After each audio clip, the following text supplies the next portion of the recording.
जळगाव जिल्ह्यातील यावल तालुक्यात मान्सूनपूर्व पाऊस आणि वादळी वाऱ्याचा जोरदार तडाखा बसलाय। यावल, हरिपुरा, सांगवी, नावी आणि पंचक परिसरात झालेल्या या नुकसानीत काढणीला आलेली केळीची पिकं पूर्णपणे जमीनदोस्त झाली आहेत। त्यामुळे कर्जबाजारी शेतकऱ्यांसमोर मोठं आर्थिक संकट उभं ठाकलंय। नुकसानग्रस्त भागाची तातडीने पाहणी करून पंचनामे करावेत आणि त्वरित आर्थिक मदत द्यावी अशी मागणी आता शेतकरी वर्गातून केली जाते।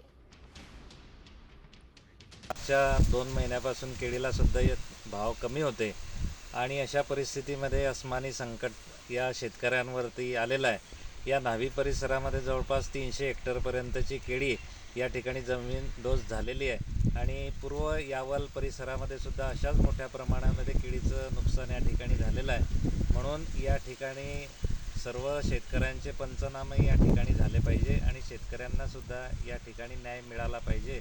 ऊन वारा प्रत्येक महिन्यात पाऊस यावर्षी जरा लवकरच मान्सूनपूर्व वादळी पाऊस जास्त झालेला आहे। तरी हजारो लाखोचे फळं शेतकऱ्याचे पडलेले आहे।